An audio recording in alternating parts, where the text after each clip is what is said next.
Hey everybody, this is Erica, the technology nerd who likes to film stuff, and I am getting over being sick. So please excuse my voice if it goes out. I had laryngitis pretty badly, so I'm going to do my best here. And also, I flat ironed the hairs. It's straight right now because it's just too long for it to be curly. I really need to get myself a haircut.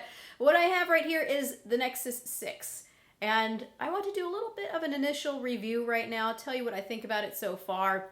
I have to say that when I got this device, I really didn't like it. I pulled it out of the box and I was like, whoa, this thing be huge. I just couldn't believe the size of this thing coming from the Moto X 2014 edition, which is a phone that I actually really like. I like the sensors that it has all around the corners. I like how I can move my hand over the display and see if there are notifications, and just how Motorola deals with those notifications in general. I really liked. So when I got this device, I thought that it was an overblown size of the Moto X 2014 edition, but without some of the really awesome features that I loved about the Moto X 2014 edition. But in all fairness, I have played around with it a lot for the past 2 weeks almost, and it has grown on me. So right now I want to talk about some of the good things I've been noticing, some of the bad things I've been noticing, and hopefully I can help you decide, at least with this initial review, if this is a phone that you want to go for. So let's go ahead and check it out. Alrighty, so I'm hoping to keep this video as short as possible because I'm really not feeling my best right now. And I do want to answer a couple of questions before I start talking about this device. Those are ones that people are going to be asking me over and over again. So the first one is, where is the Galaxy Note 4 review? When is that coming out? I'm actually filming it right now, and that will be the next big video that comes out. Just give me a little bit of time to recover, not doing so good with being sick. And the other thing that I want to answer that people are going to ask me is, why does your display look so pink? I know that there is a lot of talk about this phone that when the brightness is lower, especially when you have adaptive display setting on, it gets really pink looking and it's not so nice. But what we're seeing right now is actually the white balance. My lights are really not helping whatsoever. I need to get better lights, but to the eye right now, this display looks neutral to me. If anything, it looks just a tad bit on the warm side, but it does not look pink. In just daily usage, it doesn't look pink. When you turn the brightness down really low, yes, then it does look pink. So before me, we have both the Moto X 2014 edition and the Nexus 6, and you can see that both of these look very, very similar, except for the Nexus 6 completely dwarfs the Moto X 2014 edition. This feels really nice in the hand, and when I held this one for the first time, I was a little bit disappointed, wondering why it was that Google needed to have a huge Nexus phone like this. The size of this phone was just perfect, a 5.2-inch display. It's not too heavy, where this one does have quite a bit of a heft to it. I think those of you who have larger hands, this is really not going to be such a problem to you. It might actually be the perfect size. But it was just my opinion that I think that this was the sweet spot for this phone. But luckily, even though this phone is huge, it did take after the design of the Moto X 2014, and it does have this nice tapered backing here, so it just cradles the hand. It does feel nice. It's huge. It is a bit wide. I noticed that it does feel quite a bit wider than the Galaxy Note 4, where this felt really nice and secure in the hand. It took me a little while to get used to the width of this phone. So yes, I did question immediately, why did it have to be this big? But at least it's got that same fantastic build of the Moto X. This does not feel like a phone that's going to get damaged. I'm sure if you drop it, yes, you will crack that display, that Gorilla Glass 3 display. But it's a hardy device. I do have to say, though, that it does feel a bit on the slippery side, and the back cover does get really full of fingerprint oils. And it's not the easiest to wipe off, but if you keep a nice cloth around with you, a damp cloth, you can get rid of those fingerprints. But you can see that that's a nice appearance there. It would have been awesome if there were different styles for the back cover like you have on the Moto X as well. I really do like this wood. So I'm not so much a fan of this plasticky back cover and how grimy it looks. Now, while I have been complaining about the size, after using it for 2 weeks, I really started to appreciate the size. You can see that there is a nice screen to bezel ratio here, and where it really shines is when watching Netflix. it actually becomes full screen. Those navigation buttons go entirely away, and that near 6 inches does make a lot of difference. It's also got stereo speakers on the front, and it helps that overall media experience. So I think that's the saving grace of this phone for me, is that I started to really enjoy the media experience with having those front-facing speakers and having a display this large. On the Moto X, it looks like the same type of footprint, but actually we've only got one speaker here on the bottom. So I have to give them a thumbs up for that change here on the Nexus 6. Otherwise, when looking around the rest of the phone, what you can see here on the Moto X is that you've got these infrared sensors that go around the corners here, like I mentioned earlier, that the Nexus 6 just doesn't have. I much prefer the system that the Moto X has, where you can simply wave your hand over to see what notifications are going on. You do have something similar on this one here. You can see that when you lift the phone, let's try that again. When you lift the phone, when you have an ambient display setting on, you can see that it shows you the notifications. It's just dim gray, but when you touch it, the full display comes on. I often find this setting to be hit and miss. Sometimes I notice when I pick up the phone and I know that it's got notifications, it doesn't turn on. I'm hoping this setting gets a little bit more consistent with an update. But I notice the best thing is that if I don't touch it for a couple of seconds and I reach for it again, then it seems that it turns on. I know that a couple of people have been angry about this setting, find it annoying, find that it's hit and miss, or that it doesn't execute every single time when lifting the phone. You can simply just keep it disabled underneath the settings here, display settings. Get rid of ambient display. I've been keeping it off. The problem with this device is that it seemingly doesn't have any LED notification light. Actually, it does. This is something that I discovered a while back with the Moto X. There is a notification light right underneath the receiver grill on both of these. I first discovered it because when this phone is entirely dead, I can plug it in and a green LED light comes on. So I realized that, oh, they must have done something to disable it. Doing some further internet searches, I'm seeing that's true. So some people have been able to hack their phone, do some modifications, and get that light to be enabled. So yes, this device does have an LED notification light. It's just something that's been disabled across both of these devices, except for when this phone is really dead and I plug it in. Then I can see that it comes on, but otherwise it's been disabled. It would just be nice if right out of the box we had the option to use either ambient display or the LED notification light. That would make total sense. Continuing on around the phone, we've got a front-facing camera in the same spot. We've got our ambient light sensor and proximity sensor. On the top, everything is in the same positions. We've got the standard headphone jack. Both of these have a nano SIM card slot. You can see it's the same. On the left-hand side, it's just clean. On the bottom, we've got a charging port there, fast charging. That works really nicely. Makes all the difference. Then on the right-hand side, you can see that we've got the buttons here, and I'm really grateful for the placement of these buttons because handling a large phone like this, just say coming from the iPhone 6 Plus, Apple decided to put these buttons at the top here, so I have to really choke upward to get to those buttons, then choke back downward to hold it in the sweet spot. But luckily, Motorola decided to keep the buttons lower where they're easy to access, so at least thanks Motorola for doing that with the design of this very large phone. On the back, you can see that we've got this dimple here. I'm so happy they went back with the regular dimple because on the Moto X, I couldn't tell the difference sometimes between the camera or the dimple, and I got all kinds of fingerprints on the camera all the time. So I'm grateful for that dimple being the same there. You've got the microphone on the bottom there. My other wish is that this device would have come in white. I really like this color white. And on the backs, both of these have 13 megapixel cameras, except for this has optical image stabilization. And on the front, we have a 5.2-inch display, 1080p, versus the 5.96-inch display, and this is Quad HD. 2300 milliamp hour battery versus 3200 milliamp hour battery. And when I opened up this device, I found that the size of the battery was actually a little bit smaller than what they claim. But during the teardown, this really does seem to have a 3200 milliamp hour battery. As for general performance, I noticed that the device is nice and snappy around the interface, but I have seen for myself that this device is not so quick at opening applications. So unfortunately, here we have both of these devices. We have the Galaxy S4 and also the Nexus 6. You've got same specifications, both S805 SoCs inside of them.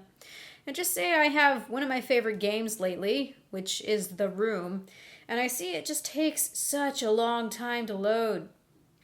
Let's go ahead and zoom a bit. Dink.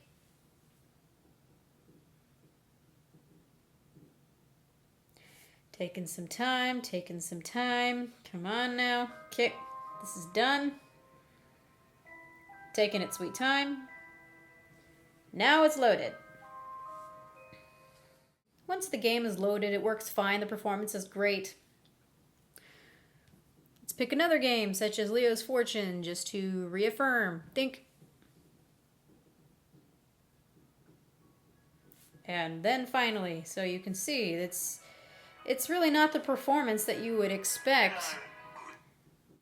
At least with gameplay, though. It is what I expect from an S805 device. So if you're willing to work with some of the bits of slowdowns that you have here and there, especially when executing applications, you'll probably be fine. I really wonder how many people are going to notice if they don't have a point of comparison. So it might be worth it to go into a store, play around with it, and see what you think. Now to talk a bit about this display, this is an AMOLED display. This is manufactured by Samsung. It's got that diamond matrix pen tile that we're seeing on the Galaxy Note 4, on the Galaxy S5, on the Galaxy S4. So it's the same standard fare that we're seeing from Samsung, although this panel does not look characteristically like what we have on the Note 4. I see that this display, when the brightness gets a little bit lower, it has a characteristic graininess to it, which is something that I'm not seeing with the Galaxy Note 4. It's not something that's terrible, and this graininess that I'm talking about has nothing to do with the pixel density of this display. It's just a texture that you can see. It's something that I don't think people are really going to notice. It's just something I'm noticing where I can say that it does not look like the same fabrication process or the same panel that we have on the Note 4.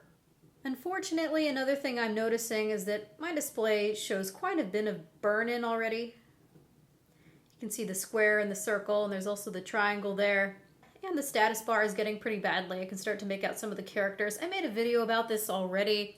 My burn-in has gotten worse since then, and I have contacted Motorola. They are sending me another device. I'm going to test it out in the same fashion as I did with this device and see if it burns in already.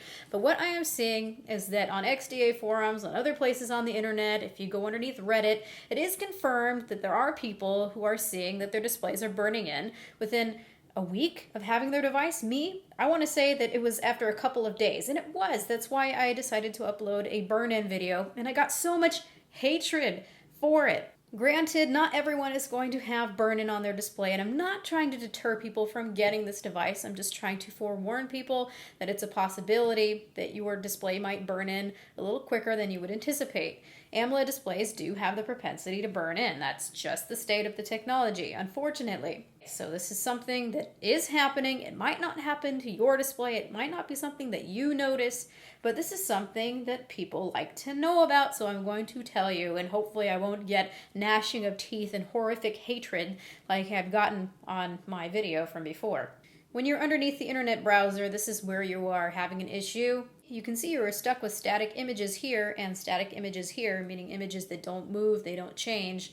So you have this black here where these pixels are essentially off, and then you've got these navigation keys that are on as can be. They're white. So this display is wearing unevenly. That's what burn-in really is. It's an uneven wearing of the display. So you have really bright pixels and then you have pixels that are off. This display is not wearing evenly.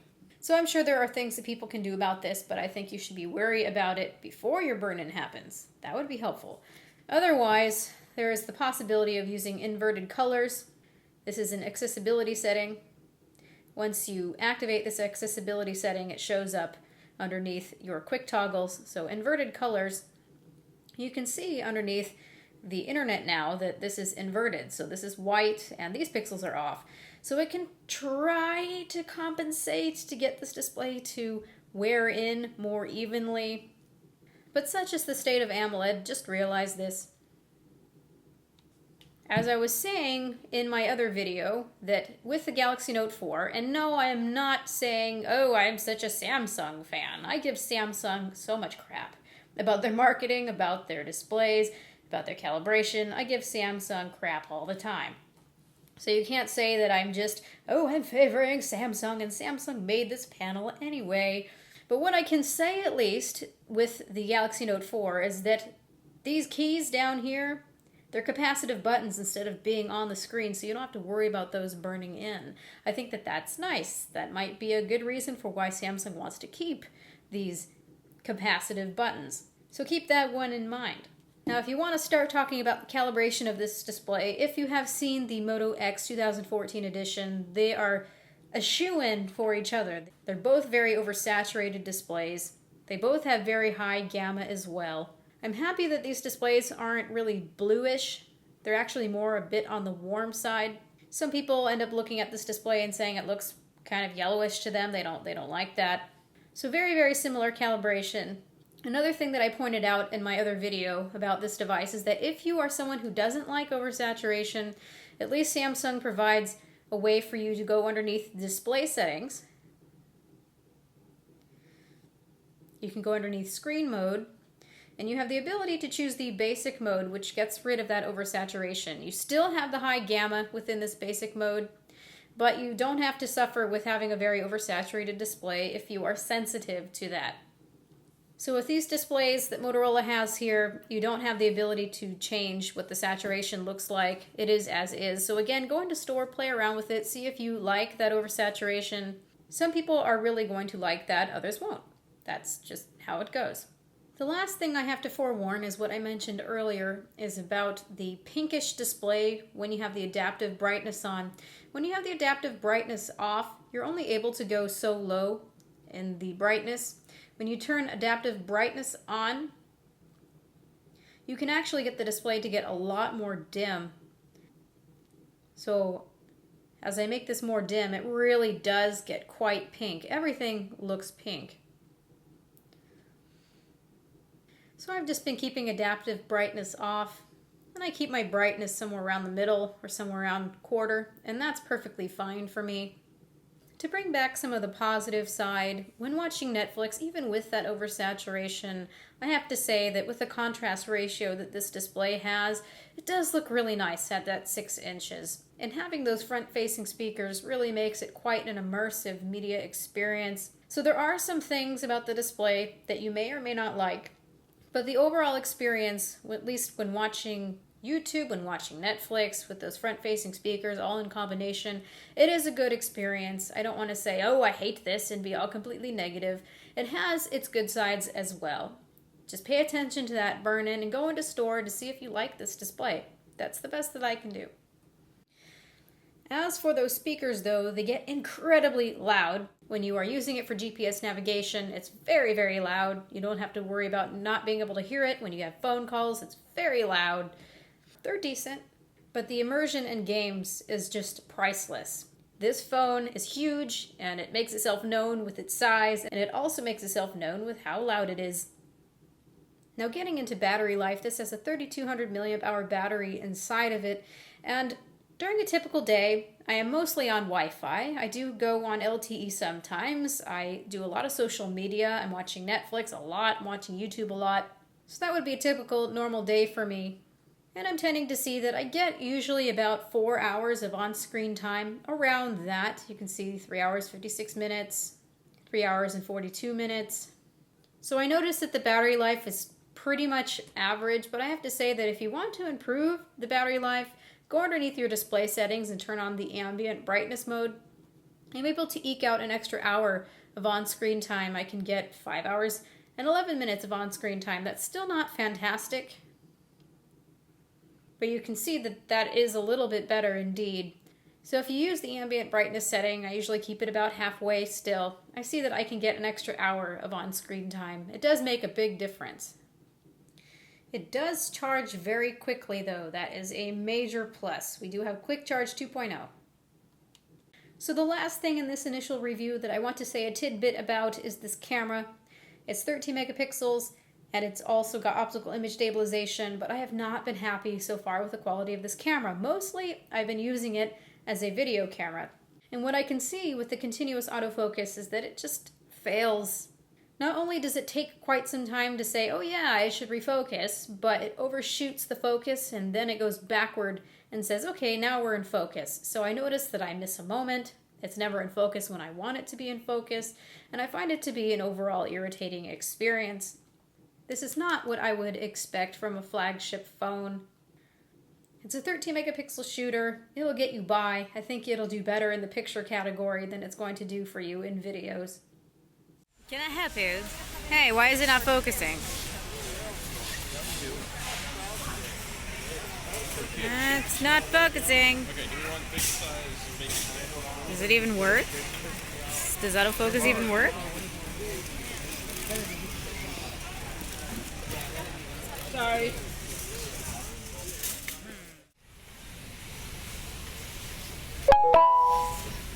That takes long enough to adjust.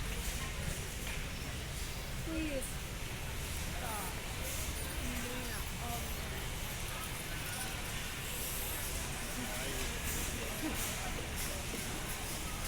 What's it doing? Overshooting focus? That's not good. Oh, it says They're $5.39. There you are, guys. Gluten free. This is not guilt-free. Oh, it doesn't say gluten free. I thought it Darn said it. gluten-free too. Guilt-free and gluten-free. And on this. gluten free. Oh, Okay. right. Then I can eat said it. gluten-free. I know. Let's get this straight. You should see the list on the back of that bag. It's Chex with This is all I can eat at Costco. Come on, camera. There it is. Buddy Buddies. They're so... I love Chex. No, they're so good. Have you ever tried Chex? Finally. So that is all I want to say so far about this device. It is a nice device overall. It does have some downfalls, which is going to make you question whether you should update from the Nexus 5 or not. The Nexus 5 is a lot better of a price point, where this, I don't think it deserves the price point that it has. Granted, it's not as expensive as something like the Galaxy Note 4, but I don't want to pay the price that this cost me. This is 64 gigabytes, by the way, 64 gigabytes, and also has 32 gigabytes. This is over a $700 phone. If I wanted to fork out an extra $100, I could get the Galaxy Note 4. It's just not the experience that I would have expected for a Nexus. I kind of scratched my head when I saw that this device came out as a Nexus. It made me think, why didn't they come up with something from scratch? What was the need to come up with this device that already existed, make it big, and take away some of the features? I can't quite understand. But again, the saving grace for me is the fact that it's got those front-facing speakers, this very large display, which does fabulous for Netflix and for gaming. But otherwise, I don't think it's got so much going for it, other than being a Nexus. So please forgive me if that is not what you wanted to hear about this device, but that's me being incredibly honest here. So thank you everybody for watching. This has been Erica, the technology nerd who likes to film stuff. Please rate, comment, and subscribe. Let me know what you think about this device. I'm sure there are some people who are on the edge. I know there is a group of people who are going to absolutely love this phone. I don't want to tell people not to buy this phone. But between the option of this phone and other phones, I might go for something else, in all honesty. But let me know what you think. That's what really matters, is making a video so that you can decide what device you want. So have a good night, everyone.